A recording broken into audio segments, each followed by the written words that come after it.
Good evening and welcome back to the Association Podcast presented by Nuts and Bolts Sports. I'm your host, Randall Gimm, and I'm blessed to be joined by one Chris Jordan and Keith Richards. How we doing, fellas? Doing good. I'm blessed, man. Glad to be on the show, man. New year, new season, hype, excited, the whole 9 yards, man. Yes, hey, Chris, sir. where's your jersey at, man? Right. You got to represent, brother. You got to represent it. Well, my jersey my Kobe jersey is inside my room somewhere. On my Kobe jersey. It should be hanging up on the wall. It is, man. It is. Yeah, man. Right now, man, I'm like Kobe, but my Lakers right now, last night, just tough loss, man. Very tough loss. The Lakers lost 109 to 123. And the Philadelphia 76ers came up short against the Boston Celtics, 117 to 126, with Tatum and Brown combining for 37. Harden had they combined for 70 points with 35 apiece, and James Harden had 35 of his own. And, some very lackadaisical help defense and, everything that we're used to seeing from him. So I'm excited to get into tonight's topics, but first, what were your takeaways from last night's games? Chris, I'll send it over to you, man. Which one first? Go ahead, pick whatever you want. Man, I gotta talk about my Lakers, man. Lakers Warriors. Watching that game last night, watching it, and to be honest, we're the same team we were last year. To be honest, we're just younger players around LeBron, AD, and Westbrook. And to be honest, we lack shooting. And Russell Westbrook is not a good fit. Russ is a Hall of Famer, first ballot, yes, top 75 all time. But with the Lakers, he's not a good fit. Why? Because he can't shoot the ball. He's ball dominant. And it's some stuff just not going to work in life. And it's not a good fit. And until we trade Russell Westbrook, we, as my Lakers, we will not do much because the West is stacked and loaded. And Russell Westbrook, he's the issue. And right now, Golden State is just on a different atmosphere right now. And we're just not there yet. And my team has a lot of growing to do. And last night, Charles Barkley mentioned how Russell Westbrook's joy has been stolen away from him by the Lakers. Keith, would you agree with that statement? Or, do you think Russ kind of did it on his own? I don't think Russ has been happy for a while. Not since KD left. Oklahoma City at the very least. But he definitely doesn't play with that spark that he did that got that young Thunder team to the NBA Finals against Miami all those years back. And the strangest thing is that he was never a great shooter, but he's never been this bad either. Like, I don't know what happened to his jump shot. He used to be able to consistently hit that 16 to 17 foot off the elbow, off the backboard, and now he's just hitting the side of the backboard. So, you can't really say it's with him being with the Lakers because even though he played better not on the Lakers, you can't say he's been playing happy for the past 5 years. Like, I haven't really seen that. He is constantly upset. He did have better numbers, but that's when he was the main driver on the team. On a team with LeBron James and Anthony Davis, you're not going to be the main driver. Like, you have to be the third wheel. They had talked about moving him to the bench, which I think they should have did last season. He started last night, so we'll see if they actually make. Like, I think he could fit more on that team from the bench than he can as a starter. As a starter, it's just not going to work. I think you might be able to salvage something by moving him to the bench, and they just haven't done that still. I'm glad you brought that up because Darvin Ham mentioned on the last preseason game that he's going to bring Russ off the bench. And clearly that's something that he thinks would work effectively. But the fact that Russ started last night shows that there's still a back and forth and a seesaw between those two options. And the way he was answering questions last night, he said that I just want to be consistent and I want to be putting out the same lineup every time and not having to adjust to other people's lineups. And then they asked a follow-up question. And he said, well, I'm a day-to-day guy. So having Russell Westbrook on your team just causes all these, ripple effects and discourse that a team doesn't need when they're trying to focus on one common goal. This just causes distraction. Chris, what are your reactions to what Keith said and the things that I added on? I agree with Keith. I feel like for some time, all right, Russell Westbrook don't play with the same joy, because when he was in OKC and all that, he would be so excited, just having that aggression, that swagger, and he would just be so humble and joyful and just being Russ, having that dog. Now it's like, I would say this, he's somewhere where he's not wanted. And it's like the whole offseason, my Lakers, the whole team, they basically talk about trade talks, getting rid of him. And imagine you're a player and you see on TV every day people talking about trading you, getting rid of you, worst season ever. You see that, and it's like, why would I want to give my all to a franchise that doesn't want me? First, one, because clearly LeBron don't want him there. AD don't want him there. The whole talk about Kyrie Irving getting him, trading the Pacers with trading Miles Turner, just trading him in general. So seeing that as an athlete, why would I want to give my all to a franchise that don't want me? Then the city don't want him. They don't embrace him. Last year it got so bad, the fans start saying, don't shoot. Don't shoot. And now the first game of the season is like, he's not happy there, man. Like, and to be honest, get rid of him, let him go, because it's going to get worse from here. And then I'm going to add this last night game. Pat Bell, what were you doing? We didn't get you to shoot threes. We got you to play defense, add grit, add toughness, and hold players accountable. Why are you shooting threes? Pat Bell shot so many threes last night. Why are you shooting, Pat Bell? You can't shoot that good. Play defense, be a dog, be a pest. That's why you're a Laker. When he was in Houston and even when he was in Minnesota, he's not taking these jab step three-pointers like he was last night. He was catching them open, in the flow of the offense with these catch and shoot, wide open type of shots. We're fine with him taking those. But when he's trying to get in his bag and trying to use his jab step and, do all this too much, you're exactly right, man. He shouldn't be getting out of the flow of the offense, and they should be able to figure out what their roles are, while being under this new regime with Darvin Ham. And the fact that he hasn't been able to get it going just yet, it makes me question how many games are they going to let this go before they make a change. So It's something to keep our eyes on going forward. Yeah. And clearly this is not a team that looks like contenders.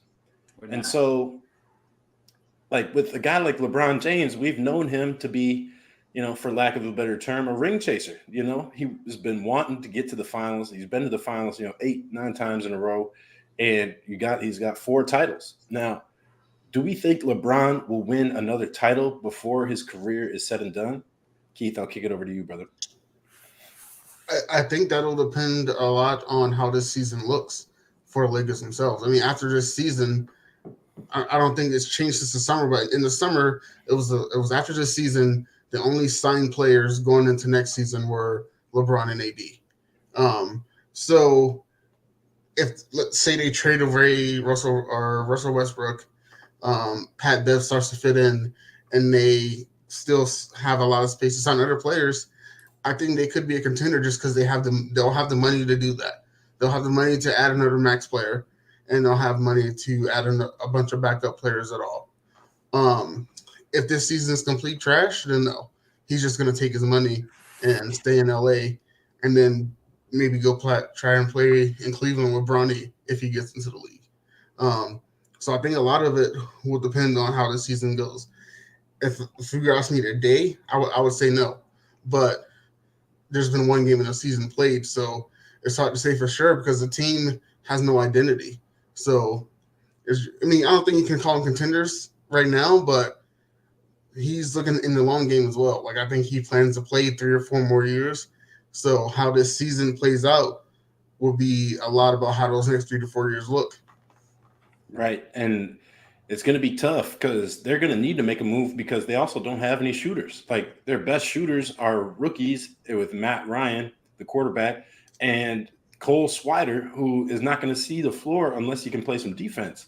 And then so you got guys like Pat Bev, Lonnie Walker, and these guys are they're good system players, and we've seen them be effective in certain situations, but you can't rely on them to drill the three. And when the Warriors were walling up on LeBron last night, like LeBron was seeing 3-4 defenders every time he went to the cup. Like LeBron's not going to be able to do it on his own, and he really struggled in that first half. Like he was 3 for 12 or something like that before he started to get everything going. So let's give credit to the Warriors though, because they just looked fantastic, even though it was a little bit clunky. Steph Curry being able to get back-to-back backdoor cuts on Austin Reeves was just phenomenal. You know, good to see Steph having that burst, looking 100% healthy. And then Klay Thompson, you know, they're keeping his minutes down. They're going to keep him to about 18, 19 minutes until they can ramp him up to get him back to full game shape. But he was drilling the mid-range like nothing. And Jordan Poole, he looked good too. He's probably doing a little bit too much trying to use that in and out that he had success with in the preseason. But he looked fantastic. You know, the Warriors are looking good. And with the return of James Wiseman, they're going to be tough to beat. Chris, do you have anything else to add on the Golden State Warriors before we move on to our next question? Man, Golden State, they look great, you know. And then the crazy thing about it last night, they didn't have a great game last night, really, because they missed a ton of wide open shots, wide open practice shots. And Golden State, so much depth, so much experience, so much.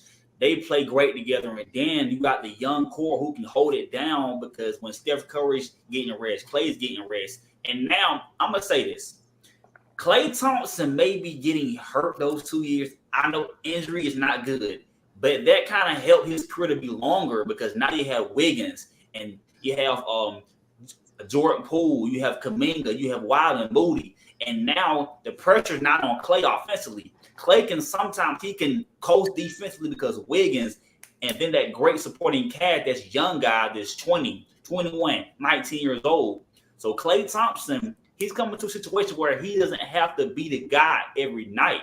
They're all doing it's Poole some nights, Kuminga, it's Wiseman, it's Steph, it's Klay, it's Wiggins, it's the whole team. And so Golden State, when this all said and done, they're gonna be there. If they stay healthy. But for the team wise, they look great, fun to watch, and they actually have a team unlike my team. So as we move on to our next question, the Warriors are looking. You know, Klay Thompson said last night that he's looking for number 5. What are the chances, you know, if you were to put a percentage on it, that the Warriors have of going back to back? Keith, go ahead, my man. I say 45. In a normal season, I would say it's 50-50 just because you have to account for injuries. There's always some team that comes out of nowhere. So at best, I would give any team repeating 50%.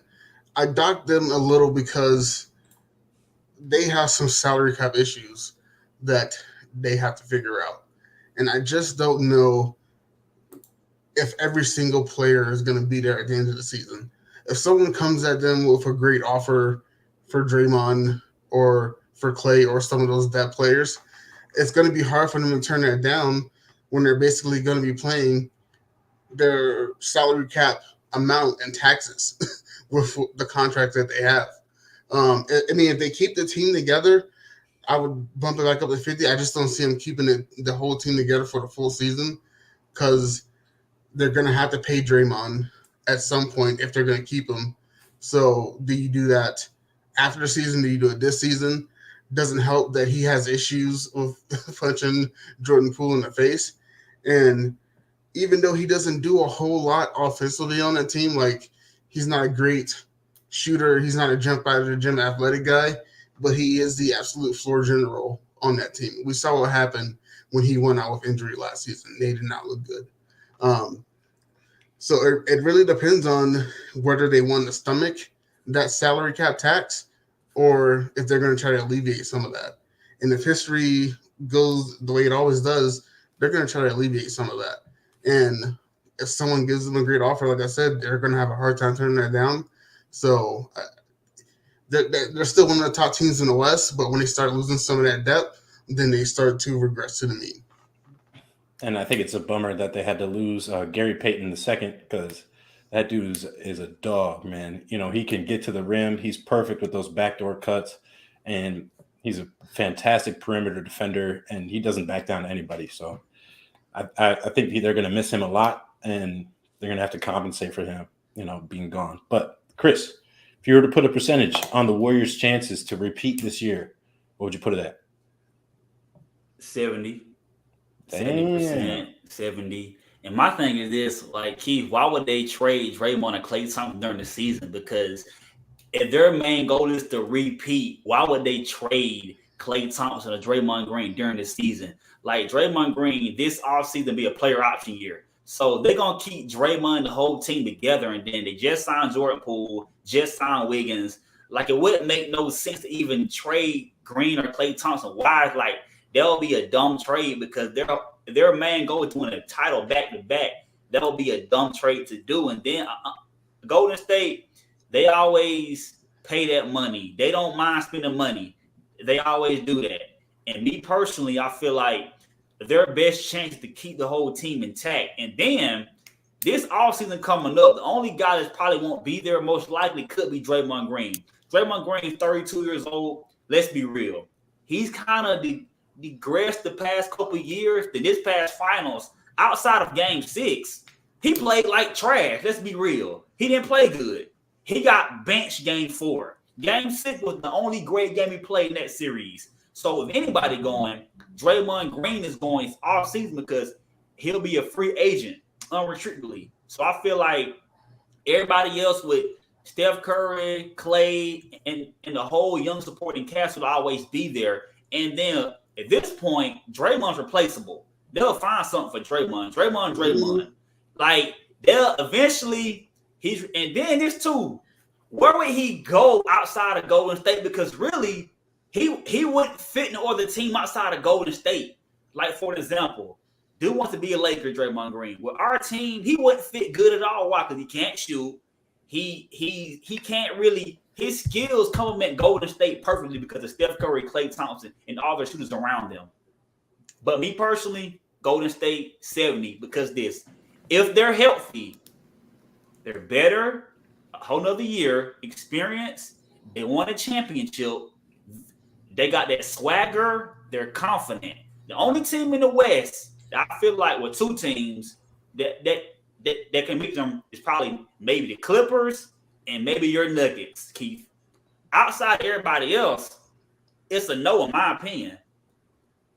See, but because he's a free agent is the main reason you trade him. Do you let him go away for nothing? Or if a team like the Kings, who are going to be a lottery draft pick, say we'll give you 2 firsts for Draymond Green, you don't turn that down. And teams make stupid trades like that all the time. They ain't trading Draymond during the season. Their main goal is to go back to back.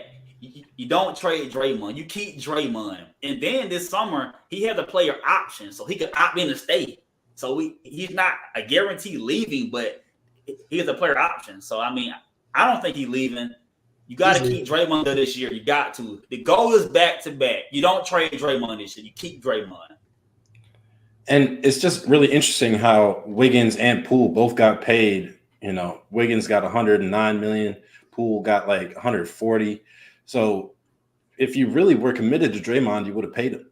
Right? Exactly. So, like, why would Draymond have any reason to opt in when he hasn't paid him yet? And they show no signs of paying him, and they're paying everyone else. Think about it. Poole is 22 years old. Wiggins is 28 years old. They're in their prime. They're young. Draymond's 32 on the back end of his career. And like the stuff he does, you ain't paying Draymond Green top dollar. Like you're not doing that. Why? Because he's showing you with his behavior one. He punched Jordan Poole. They leaked that video, Golden State. I don't care what they're saying. They leaked that video to show the world how Draymond Green really is. He about knocked Jordan Poole out. So I basically, think he did. Draymond He on folded, thin yeah. ice right now. So me personally, he gonna act right because last night he wasn't being a Draymond Green of old. He was very quiet, didn't do as much. Because usually Draymond doing it to the crowd, he just being Draymond Green, being a pest, being loud, being disruptive. Last night he was very quiet, didn't do much celebrating. He was very chill. Why? Because he's on thin ice. That was also just one game, though. You're not gonna hold. You're not gonna Yeah, stop. I know. I Draymond mean, Green eventually Draymond Green being gonna be Draymond. Draymond Green. That's Draymond Green, but the main Well, I objective mean- is winning. So you got to keep Draymond this year. You got to. To your point, Chris, like imagine how bad it would look if he starts getting technicals on the first game of the season, like right Yeah. after coming off of that, that nasty knockout punch. Like I really think he knocked him out, and He did. I don't know why did he knock like him went out. to follow it up with a tackle afterwards. Like maybe he felt bad immediately after Mhm. hitting him, but I didn't also, like that about Draymond. like was I don't know if you lame. guys saw the clip or the little documentary on.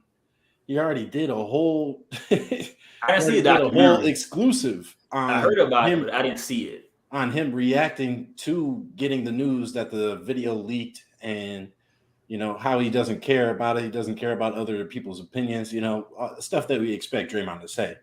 But like, why? I'm sure this documentary might have been planned in the first place, but just how coincidental is it that this situation happens when he has this documentary, debuting? Like, because if the punch didn't happen, bro, who cares about Draymond Green documentary? Like, he's not done in the league yet. We want to see the Warriors' last dance. We don't want to see individual Draymond documentaries. Like, unless it's him just giving discourse on every wrong thing that he's ever done, with every technical he's gotten, with him almost hitting LeBron in the nuts to force Game 7 in 2016. Like, it's Part tough. of the documentary. So is it on on Hulu? Like, what's it on the documentary? I think they premiered it on TNT because he's set to be a part of their staff once he retires. I think he's already inked a deal for it. So Yeah, he signed a deal I think last year sometime or something. But right. I didn't know about There's the a podcast documentary. that has I sponsors heard going about turn it. later into it as well. Mm-hmm. So, man, the Warriors are going to be really fun to watch on and off the court. But we all saw that play where Jordan Poole and Draymond were going back and forth on the perimeter, and Poole hit Draymond on the cut for a wide open dunk. Actually, he didn't dunk it; he laid it in. But it was a good, sentimental thing. Like, they both dapped each other up. Man. I feel like there's not any hostility. Like, I truly believe that they do think of themselves as professionals, and they're gonna conduct themselves as such. But it's hard because Jordan Poole is never going to hear the end of that for the rest of his career, man. And neither is Draymond. So it's going to affect them eventually. And if it doesn't, man, they're elite, fortresses for their minds. You know what I mean? So I agree. Hats off to them. Do we have any thoughts on the Philadelphia 76ers versus Boston game last night with James Harden putting up 35, both Tatum and Brown, 35 apiece? Of course. Definitely. I'll start with Boston. With all the shenanigans they've gone through with their head coach, Ime Udoka, with all the stuff happening with him, he's spending for a whole year. And then for them to come out like that, like they didn't lose a beat, adding Malcolm Brogdon, great pickup. Tatum, 35 points. Brown, 35 points. Great team effort. Me personally, I think the Boston Celtics, they are a top 2 team in the Eastern Conference because what they've done last year with their defense and Marcus Smart, they've added. They get experience, and they have that taste of losing in the finals. So they're going to come out with a vengeance. So I think that the Boston Celtics, and I'm going to say this too. I'm saying this right now. Jason Tatum, I think he is my dark horse MVP, Jason Tatum. I really do. I think this year 6, he got to the finals, didn't play his best. I think this the year he's going to emerge as a superstar like Tatum. Last night, he just was in his bag going to work. Then with Philly, James Harden looked like the old James Harden, like back in Houston. Lost some weight, looked good. He doing the step back 3. But I'm going to say this too, though, about Philly.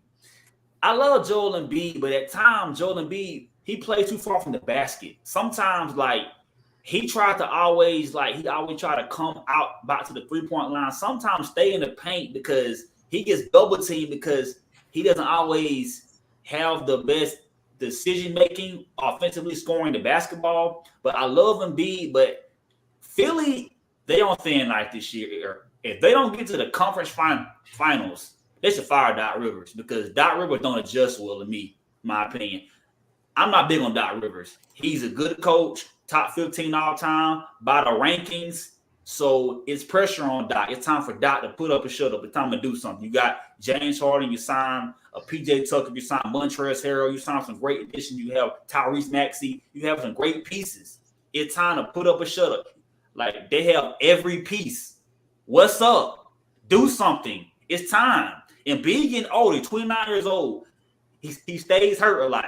You have to use the best year of Joel Embiid right now. You have to. Like, simple. And then he broke what's his name arm last night, Marcus Smart, but it's time for Philly to put up and shut up. It's time. And last night we saw Embiid by design getting the ball at the free throw line a lot and looking to attack off the dribble or hit his patented mid-range shots. But Boston was, we know them to be a fantastic defensive team. And when they wall up against Joel Embiid or he's plowing through contact, bro is hitting the floor every time. And you hate to see such a, we know his lower back is fragile. We've seen him break his orbital. Like when he's going in there, relentless pursuit, shout out Joe. It's tough because your best player is just going reckless to the basket and he's risking himself for injury every time. So you got to be more strategic about how Joel Embiid is getting the ball. And so he can get it with the least amount of effort. But that's a problem because of how the roster is constructed. Like the bench is a little bit thin. They got Korkmaz. They got, Matisse Thybulle. He didn't come in for like the good majority of the first quarter or second quarter. And so when you're looking at guys that are not contributing to your floor spacing, you really got to look at that and figure out like what is going to be easiest for Joel Embiid to stay safe and to efficiently score so that he could be the force we know him to be on the defensive end. But I wanted to talk about James Harden because bro is breaking ankles again. He's not finishing the 3-pointers, but he's getting fouled at the 3-point line. I think he got fouled like 3-4 times, and he hit and one as well.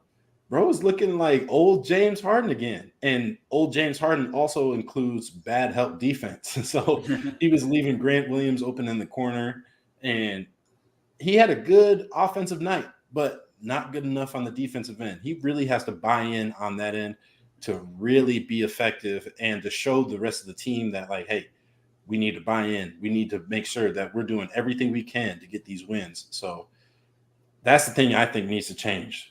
Keith, do you have anything to add on Harden and Embiid 76ers? The 76ers are going to be a great regular season team. They have been for the last 3 or 4 years. So really, especially if I'm a Philly fan, like I really don't care what Harden or Embiid do in a regular season. It's about what they do in the playoffs. And they both are notoriously bad performers in the playoffs. Like James Harden has always scored 50-point triple doubles and hit 14 free throws in a regular season in the game. But when it comes crunch time in playoffs, he hasn't done that. So, it's not surprising that he had a great game last game, especially now that he's dropped some of those Magic City wing weight. But really, they have to want to see it in the playoffs because they'll easily win 50-60 games based off how the NBA regular season operates. But the postseason is different, and he hasn't been good in the postseason. So that's where you want to see it if you're a Philly fan. I'm gonna add this about James Harden, Joel Embiid. I feel like, obviously with James Harden history, hasn't been great in the playoffs all the time. He's had, struggles countless like year after year after year. And so this year, he wanted to go to Philly for a reason. So it's time to show that. And me personally, if they want to win the title, James Harden gonna have to be James Harden he was in Houston. Because the reason why, Randall just said it, they have a thin bench. So it's gotta be made up some kind of way. James Harden gonna have to be that guy. When he gotta know when to attack in spurts. Of course, that's some big team. Yes, it is. But you gotta know when to attack in spurts and know when to be that James Harden and take over the game. But personally, this is the year that they gotta do something, man, because really the East right now, I have them at least 3 or 4 because I have Milwaukee above them in Boston. And Brooklyn, if they have it right mentally, if they can get things right, they're in the mix. But I think the top 4 teams in Miami, obviously got to put the Heat in the mix too, but the top 4 teams, I think, for me personally, is the Bucks, Boston, you have Philly or Brooklyn. Those 2 can switch. So guys, see what happens. And the Heat right there in the mix too, but right now it's really put up or shut up. So they have to see what they can do, but the pressure on James Harden in the playoffs. I don't care about the regular season. I mean, to be honest, it's about the postseason and getting prepared for the postseason. And whatever thing they got to do, they're going to need it, and they need to add to that bench. And just last point, like you hit it perfectly there where you said he's going to have to do it in spurts because if he plays like he did in Houston, then they're not winning a championship or coming anywhere close because his usage was absurdly high in Houston because the next best player on that team was Clint Capella. So, that's not going to work out with Joel. And everybody else just has to sit and wait. Yeah. So when we have Joel Embiid, not to forget Tyrese Maxey and Tobias Harris as well, that's just not going to work. So he has to know when he can turn it on when they're not having good games, and he can turn it on. It's just a matter of what he wants to put forth the effort if he's not getting his recognition like he's used to. That's Embiid team. I don't care about winning. That's Embiid team. Be the best player. So Harden, do what you do, but get in where you fit in. That Joel Embiid franchise, not his. And last thing I'll add to that before we move on is that the 76ers were in the bottom third of the NBA in pace. So Joel Embiid, we know him to be a half-court player. When we're talking about Houston Harden, they're running and gunning. They're going as fast as they possibly can. They have really fast shooters that would go fill out at the three-point line. And, it's just clashing styles. And we saw the Boston Celtics outscore them in fast break points by 20. I think the 76ers had under 5 points in the fast break. So if that's something they want to do, they couldn't do it against Boston. And it's going to, there's going to be much better defensive teams that are going to hold them to that as well. So I'm interested to see what they're consistently going to do for their offensive set. Let's move on, though.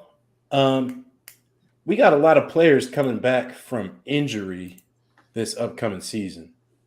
And I'm really excited to see some of these players come on back. So to give you guys some examples, we got Zion Williamson, Ben Simmons, Jamal Murray, shout out Keith, Kawhi Leonard, and then Damian Lillard as well. So of those guys, who are you most excited to see, or who do you think will have the biggest impact? Keep going first with me. Who's going first? Go ahead. Me personally, I got 2 people, if I can say that. I got 2. First, I'll start with Jamal Murray because the reason why Jamal Murray, I'm so excited because Denver going to be healthy this year. They're going to have Michael Porter Jr., Jamal Murray. You got the back-to-back MVP, Aaron Gordon, Jeff Green. They added Bruce Brown. They're going to have they got a lot of depth. They got size. They can play with anybody because I think if they're healthy and Murray produces how I think he will produce, the Denver Nuggets, they got a shot at going to the finals, me personally, because I'm so excited to see him play this year and him being healthy. So one is him, Jamal Murray. Before he got hurt, he was an all-star type player. And he's the guy that can go for 40-some nights, 30-some nights. Some nights, he's definitely going to be a star. And second is Kawhi Leonard because The Clippers, as far as roster wise, they may have the best roster on paper. And adding John Wall, you have Reggie Jackson, you have Paul George. They have a lot of depth, and then you have a Hall of Fame coach in Tyronn Lue. So I think with Kawhi being back, a great two-way player, they can make some serious noise, and they're the biggest threat to the Warriors, them and Denver. Those two teams, I wouldn't be shocked if Denver or the Clippers beat Golden State. Those two teams right there, because they have so many. They got the roster and the pieces, and they got the coaches to do it, and then the players that can match Golden State defensively and offensively, both teams. And to add to your point, before I pass it over to Keith, the Denver Nuggets are one of the most consistent teams in the NBA in terms of regular season and playoffs. Like, they just had unfortunate injuries that left them shorthanded a couple times. And when you look at the Clippers, you see the willingness in Paul George for him to buy in and say he's the clear number 2, Kawhi's number 1. And then you got John Wall being willing to come off the bench and lead the second unit and let Reggie Jackson, who just, I don't know how he got the starting role because bro just be chucking sometimes. But I really enjoy that Ty Lue is getting control of this locker room. And that's a fantastic sign for, a really strong-minded team. Keith, how are you feeling about, some of these players that are set to return from injury? Jamal Murray is obvious. I'm a Nuggets fan, so but I'm actually really excited to see Zion come back.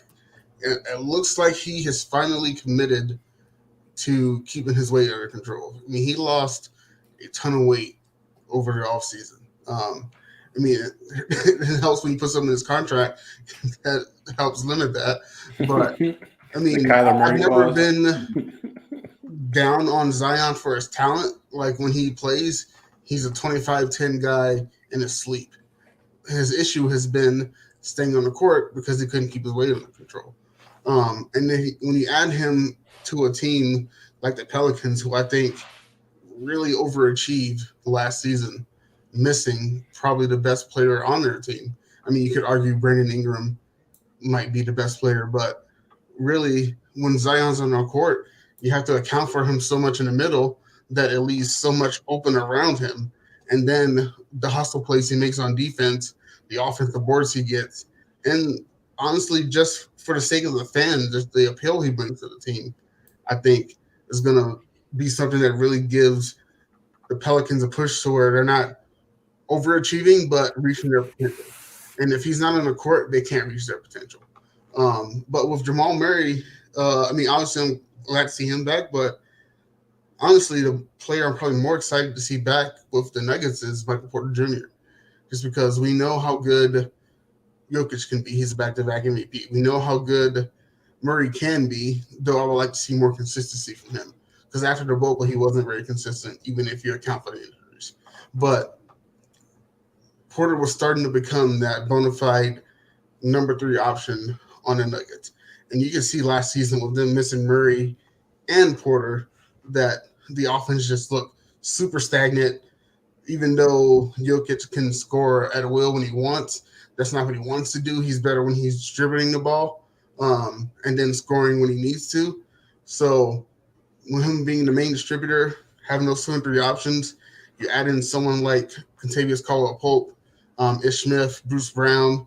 Love Ish Smith. There's a lot the team can do, but it's the same song every year. Can they be healthy? The past 5 years, that answer has been no. So we'll see if 6 times the charm on that one.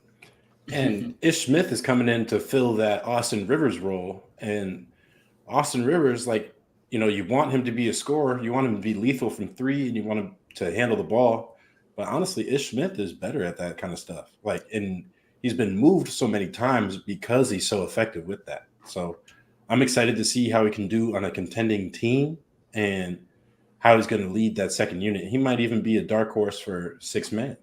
You never know. I don't think he's going to get that 6-man role. He's going to have a tough time overcoming Bones Highland for that backup point guard. Right. And I think Bones has earned that with how he played last season. But let's be honest, the team gets hurt a lot. So having him just that for that reason alone is good enough. But when you have him running the second unit, sometimes I think Bones is going to run it most times. But when you get him into that 7-8 position, I mean, that just makes the team more lethal because there's no let up at that point. I ask something real quick. Go for That's it. my only thing with Zion. Like watching the preseason sprain his ankle. Can Zion stay healthy? That's the only thing because me personally watching Zion play, he doesn't know how to land. Like every time he lands so hard. It's like he has so much power and weight. It's like dude can't like wherever he lands, you gotta pray. And that's my only thing with him. His landing, can you stay healthy? And two, when he's on the court, Zion can't really shoot. Zion known for his dunking, being athletic.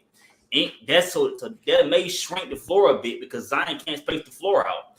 That's my only thing with the Pelicans. Can Zion coexist with Brandon Ingram, McCollum, and all these guys that can shoot and space the floor out at time? Of course, with Zion, they're better. Yes, because he's that great of a player. Crazy athlete, so athletic, great defensively. Yes, I get it. But one, can he stay healthy the whole season when he has yet to do? Two, has his shot gotten better since he's been away from the game? Don't know yet. Imagine, right? We gotta imagine because you gotta be able to shoot the ball to a degree because teams know what you want to do. So you gotta try to add to your game. But Zion's a great talent. The Pelicans, they're gonna be fun to watch. I think they're going to the playoffs, in my opinion, because it's too much talent not to go to the playoffs. They got a fantastic roster. They got a great roster, and you got a great coach in Willie Green, great coach. So I'm excited about the Pelicans. But then Zion, I hope and pray he can stay healthy the whole season and moving forward. Me too. When I'm looking at the list of players that are coming back this season, I got Kawhi Leonard, man. Kawhi has always had lower extremity injuries. So to see him and his legs be the size that they are, they're huge, man. His quads are insane. His calves are ready to go. That means the stability around his knees are going to be really good. And we all know that they're not going to be playing him on back-to-backs and not going to be, overworking him. So I feel like he's going to be the most consistent. And every time he comes off the bench, like Nick Nurse was talking about this in I think it was JJ Redick's podcast, where during the playoffs, Kawhi would sub himself out and sub himself in, and you would say, "Just give me one more minute," or "Give me till the end of the quarter, and I'll come back." And he comes back in. He knows himself. He knows his limits, and he's able to be extremely effective because of that. So I just love him as an on-floor leader, and I'm excited to see how he's going to lead this team because we could see some frustration that was building up in years past when he started with the Clippers. So hopefully there's going to be more consistency, especially now that Ty Lue has been there for a good minute, and really excited to see what they do. And then, of course, I would say I'm excited about his return, but I'm not really excited to see how his team is going to do. Damian Lillard. We know he was dealing with that abdominal injury, and that's not an easy injury to come back from because you're so limited in what you can do in your recovery. So I'm excited to see him back. I know he's going to be the same Dame. He's not going to lose a step. I don't think he's going to lose his bounce. I don't think he's going to lose his separation. But with him just being such a homer and wanting to stay and win in Portland, it's just tough to watch. That's what makes me sick about Dame. I think Dame, when he's healthy, is a top 5 NBA player. He's gonna ball no matter what. But you can't complain about people going to other teams and joining up or whatever, and say I'm gonna win here, but then taking as much money as he takes and put them in a position that they can't bring people there to win. Mm-hmm. It doesn't work that way. I mean, it's a classic thing that the Denver Nuggets used to struggle with. They were 14th, 15th, 16th team in the league every year, and they can't draft well. And that's what happens with Dame. He's so good that they're never going to be a completely sucky team that they can draft high-quality picks. Just the middle of the pack. Yeah. They're going to be middle of the pack, and they can't really afford to bring in multiple tier 1 players because he's taking all that money. Like, so you have to pick one. Either you're going to win there or you're going to take a pay cut. Like, you can't have both. This is a good question that our Nuts and Bolts Sports Media asked. Is Portland's issue money or location, Chris? I've never gone to Portland, so I can't really say about the location. But me personally, I just think being in the Western Conference, I feel like it might be the money. They're a small market team, so I don't think. And well, really, baseball players say they don't want to go to Portland, so maybe it's the location. Maybe they don't like Portland. But I heard Portland got mad strip clubs. I mean, I don't know, but I just feel like maybe it's the location. And me personally, I feel like great as Damian Lillard is, he would never get a championship ring. And the Trailblazers, they would not make the playoffs, period, this year. It's not going to happen. 3, great as Dame is, who is this robbing? Who's this main robbing? Because in the Western Conference, you need at least another star with you to play alongside that. And Keith, Mr. Keith, my man, I love Dame Dollar, but he's not a top 5 player in the league. I'm sorry, he's not. Dame Lillard is not a top 5 player in the league. Like, is he better than Steph? KD? Top 5, not top 1. Top 5. I ain't done yet. I mean, you got Kawhi, you got KD, you got Bron, you got Luka, you got Embiid, you got 5 players left. I mean, Dame is good. He's great, but top 5, I can't. I think there's only 3 players that I would say he's not for sure better than. Who? That's Giannis, Jokic, and Steph. He can easily make a argument for him top 5 after that. Than Kevin Durant? He better than those guys? Really? When he's healthy, we've seen him be a fantastic player when he's healthy. I'm gonna say this right now. I don't think he's better than KD. KD? Did you say? Yeah, you already said Giannis. Okay. Luka? Yeah, Giannis. Luka legend. Luka. I forgot about Luka. No, he's not better than Luka. Come on, man. He's good, but top 5? I ain't saying all that. Now he ain't top 5. He's definitely in that top 10, the top 12, 13 range. But since he's been gone, these players don't emerge, man. You got Tatum coming up. You got these young guys that can ball. Ja Morant. I ain't gonna lie right now. Ja Morant is not better than Dame. Absolutely not. He's more exciting than Dame, but he's not better than Dame. He's gonna have more success than Dame's. I'm saying that right now.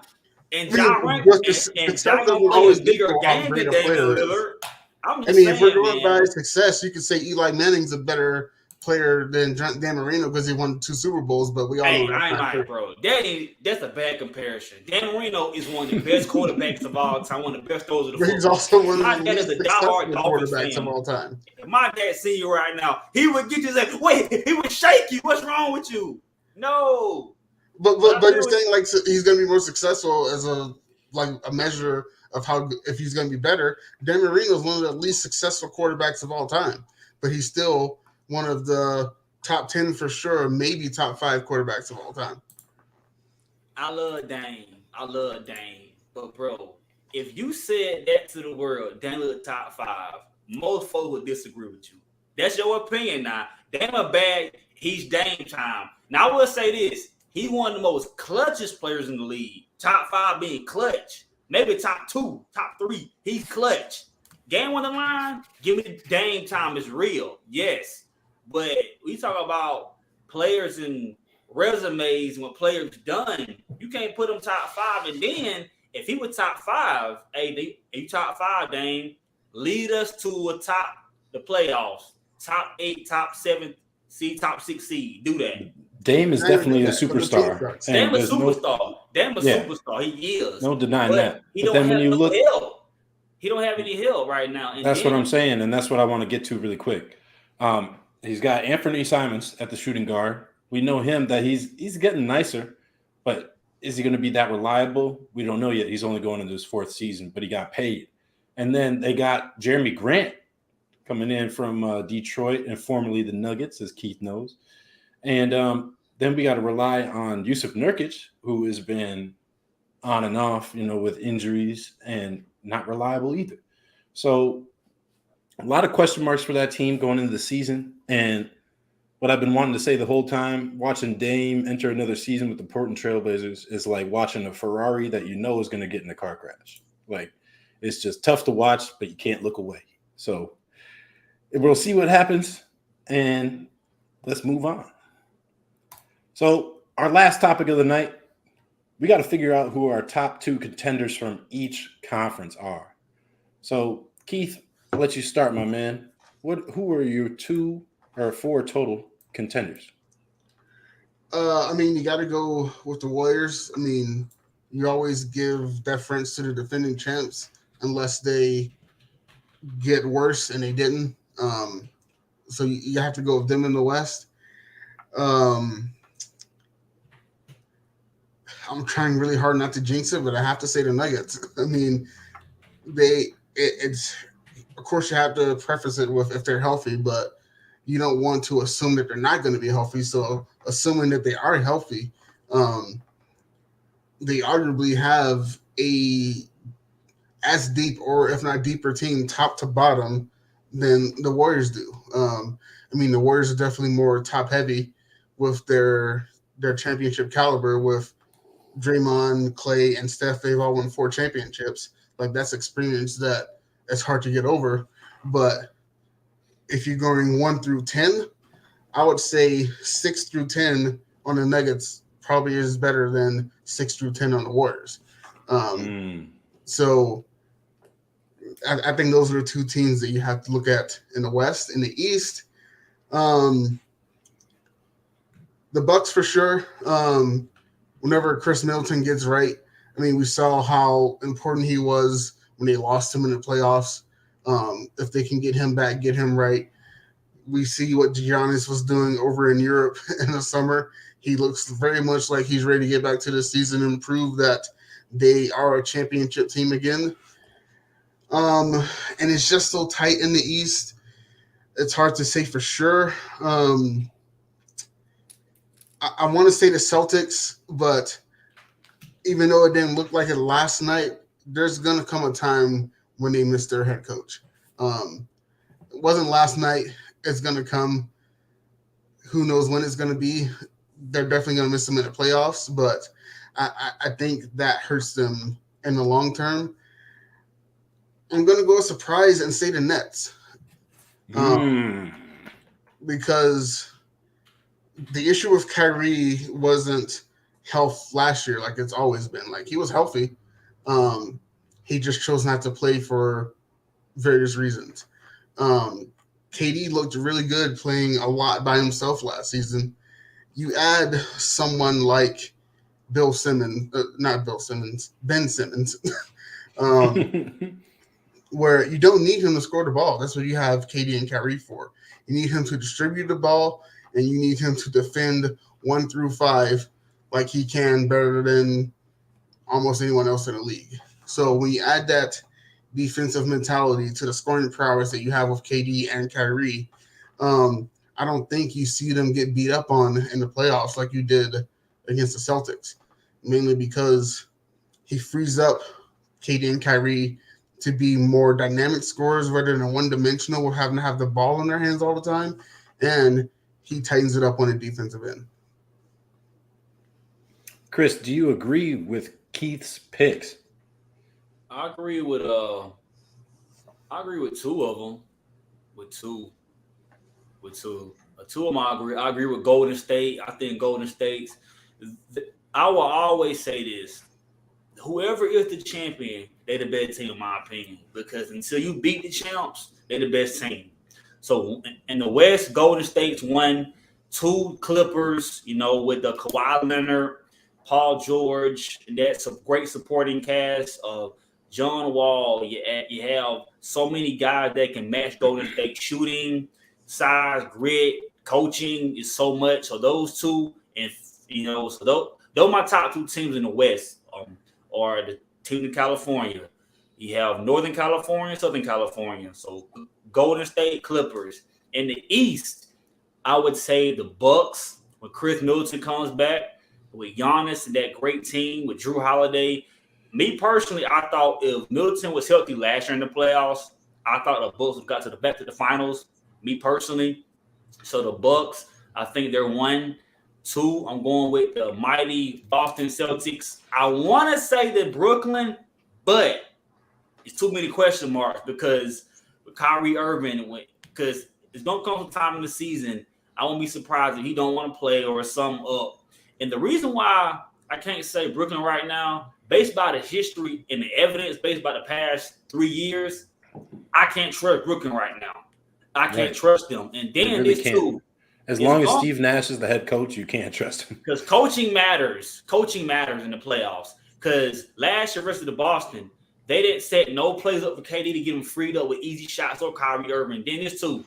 For Ben Simmons, great, good as he is, good passer, can rebound, do all that in the third. It's gonna come a time in the season, in the playoffs, he gonna have to shoot the ball. I don't care what y'all say. He gonna have to shoot the ball because guess what? A smart team, a smart defensive team, they gonna make this man. You gotta beat us scoring. You gotta shoot the ball sometime in the game because say if KD in foul trouble, say if Kyrie in foul trouble, right? Ben gonna have to have a game where he gonna have to score the ball. Just he ain't gonna shoot. Bull crap. You better shoot. If I'm Steve Nash, forget all that. You gotta shoot sometime in the season, Ben. You gotta shoot the basketball. Been in the league since 2016. He's gotten no better at all. He been the same player. He got no better. He don't even shoot the ball. He afraid to shoot. You are a professional athlete. It's time to shoot. Shoot the ball. Put your big boy pants on. Put on the thing is, like, for them to get to where do it. For them to get to where like he has no choice but to shoot, that would mean that you don't have options in Kyrie Irving, Joe Harris, Kevin Durant, Patty Mills, Seth Curry. I mean, if all 5 of those players are not available, 2 playoff series ago, Philly versus Hawks. What happened? Game 6. What happened? What happened? Philly versus Hawks. Game that 6. Playoff series when he passed up that dunk. What happened? Why didn't he shoot? That Philly team is not this next team, though. Why didn't he shoot the ball? He was wide open. He gave up an open dunk. Why? Because he was afraid to shoot free throws. Why? Because he'll miss them. He didn't shoot. He was afraid. That's because he was in a situation where he had to shoot. That Philly team was not as deep as this Nets team. I don't think there's going to be situations like that where he's going to say, I have to shoot. A layup. He was by himself to me. He was with by himself. With Trae Young coming to defend. Come on, bro. Trae Young's 5'11", dude, 6'10". What you talking about? Come on, when you look at that play, like he said, all he saw was a jersey, which I don't believe, and so that leads me to believe that bro is still not being honest with himself about some things, and that's a problem. He also very well could have been sandbagging because he very clearly didn't want to be in Philly. During the playoffs, that was before all that even happened. Come on, man. He gonna have to score the ball or make some key shots at some point during the season. I don't care what you're saying because I'm not saying he's gonna average 2 points a game. And we've seen Joe Harris in the playoffs. He can throw a bag of rice in the ocean. I'm not saying he's gonna average. He's gonna average 2 points a game, but they're not gonna need him to average close to 20. He's not gonna have to average all that. But what I'm telling you is during championship run, he gonna have to have a game where he steps up offensively, scoring the ball. And gentlemen, sometimes. Real quick, Keith brought up, who else is there to support the Brooklyn Nets, but I think you guys are focused on the wrong problem. Like the shooting and the offense is gonna come, but the defense, that's where they're gonna struggle. You got Joe Harris, Patty Mills, Seth Curry to rely on to, play high-level defense, and Kyrie Irving, like you're going to leave KD at the rim and Nick Claxton, and they're going to be, having to come from the weak side and having to contest shots. You can't also forget that they added Markieff Morris as well. They lack size. We'll see how that goes. I don't know how he's. They lack size, man. They're just going to be good enough defensively that they're not doing James Harden shit. I don't think they are. On the ball, they're not. Kyrie don't defend. Kyrie can't defend. And Kyrie, like I said, man, great as KD is, I hope they get to the final to play Golden State. I would love to see that final just for a fan with all the history with leaving Golden State and Golden State winning without them. I would love to see that. But I don't believe in it. They got to prove it to me that they can stay committed. Definitely Kyrie Irving Please stay committed with sugar on top. Please, with a cherry on top of the ice cream. Stay committed. So recently it came out, or today, I think, that Nick Friedel, somebody who is a ESPN reporter that covers the Brooklyn Nets, him and Kyrie have been feuding for a long time because it seems like Nick Friedel doesn't even want to be in Brooklyn covering the team. So he always has something negative to say, and Kyrie always has something negative to say back. But this time he seems to be more friendly and more open to talking to him and communicating with him. And that's a big sign of maturity for Kyrie. So really excited to see that. But that takes up the rest of our time here on the Association Podcast. Chris, Keith, thank you so much for joining me today. I really appreciate y'all taking the time out. I had a fantastic time. I hope y'all did too. And we'll be seeing you next week, Wednesday, 6 p.m. Eastern Standard Time on the Association Podcast presented by Nuts and Bolts Sports. Yes, and with that, we out.